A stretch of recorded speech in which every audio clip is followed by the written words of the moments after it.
নমস্কার, কেমন আছেন সবাই? ভিলেজ লাইফের নতুন পর্বে সবাইকে স্বাগত।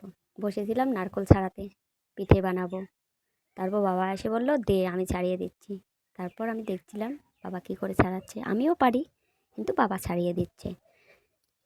নারকোল কুড়িয়ে নিতে সময় একটা কথা মনে পড়লো, নারকোলের খোলাটা মা নারকোল কুড়িয়ে ফেলে দিত, তার আগে আমরা কাড়াকাড়ি করতাম। আগে নিয়ে চামচ দিয়ে চেঁচে চেঁচে খাবো। তারপর বসিয়ে দিলাম ক্ষীর করতে। কোনটা চেঁচে কোনটা করব ভাবতে পারছিলাম না। এদিকে তাল ঝরতে দিয়েছি, এদিকে রান্না, আবার তাল ক্ষীর করব, আবার পাটিসাপটার জন্য ব্যাটার করতে হবে। ভাবছিলাম ঠিকঠাক সময়ে ঠিকঠাক মতো পারবো তো, ভয় ভয় ভয় ভয় করছিল। তারপর ভাবলাম না, আস্তে আস্তে করলে ঠিক হয়ে যাবে। তারপর করে নিচ্ছিলাম এভাবে করে। এটাতে নারকোলের সাথে দিয়েছি ঘন করে দুধ জাল করে, নারকোল আর চিনি দিয়ে মেখে নাড়ছি। তারপর ঘি আর এলাচি দিয়ে নামিয়ে নেব, তাহলেই হয়ে যাবে নারকোলের ক্ষীর। নারকোলের ক্ষীর খেতে আমি খুব পছন্দ করি। তারপর নাড়তেই থাকতে হবে, না হলে লেগে গেলে লাল হয়ে যাবে, দেখতে ভালো লাগবে না। ভেবেছিলাম একটু তালের বড়াও করব, কিন্তু একদিনে তো অত কিছু খেতে ভালো লাগবে না, তাই ক্ষীর আর পাটিসাপটাই করব। তো তারপর জোগাড় করে নিয়ে বসিয়ে দিলাম পাটিসাপটা ভাজতে। ব্যাটারটা করেছি তালের গোলা দিয়ে। সাথে আরও কিছু জিনিস আছে, তো তালের গোলাটাও দিয়েছি। আর আমাদের রান্নাঘরটার উপরে এতটা রোদ, দাঁড়ানো যাচ্ছিল না, স্নান হয়ে যাচ্ছিল। আস্তে আস্তে করে এভাবে ভেজে নিচ্ছিলাম। বোন থাকলে একটু হেল্প করতো, কিন্তু বোন নাই বলে একা একাই সবটা করতে হচ্ছিল। এদিকে তালের ক্ষীর বসিয়েছি, এটাও নাড়ছি ওটাও করছি, রান্না করে নিয়েছি।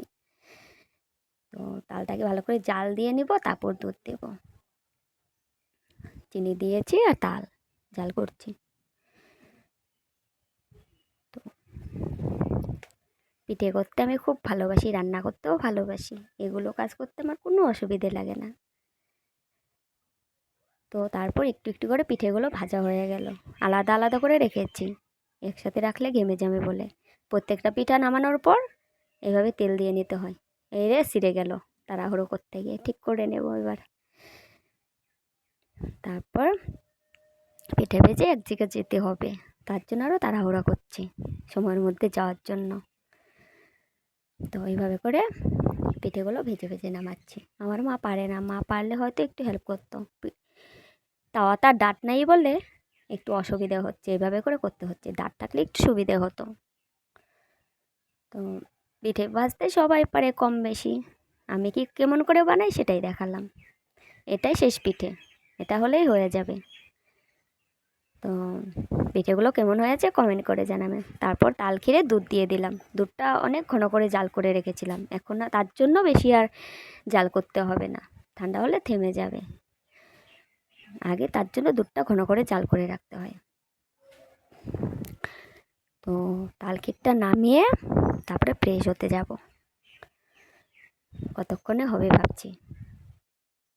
আর রোদটাও যা দিয়েছে আজকে, সহ্য করা যাচ্ছে না। তারপর তাল ক্ষীরটা হয়ে গেছে, নামিয়ে নিব।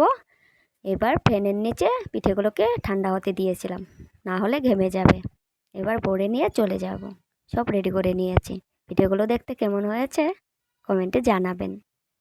কমেন্ট করলে উৎসাহ পাবো ভিডিও বানানোর জন্য।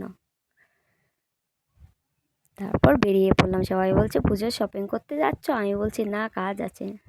তারপর এই রাস্তাটা দিয়ে যেতে আমার খুব ভালো লাগে। এদিক দিয়ে আমরা শহরে যাই, দুদিকে গাছপালা, উপরে খোলা আকাশ। স্কুটিতে যেতে প্রচণ্ড হাওয়া লাগে, মনে হয় উড়তে উড়তে যাচ্ছি। আজ এ পর্যন্তই, টাটা, সবাইকে ভালো থাকবেন।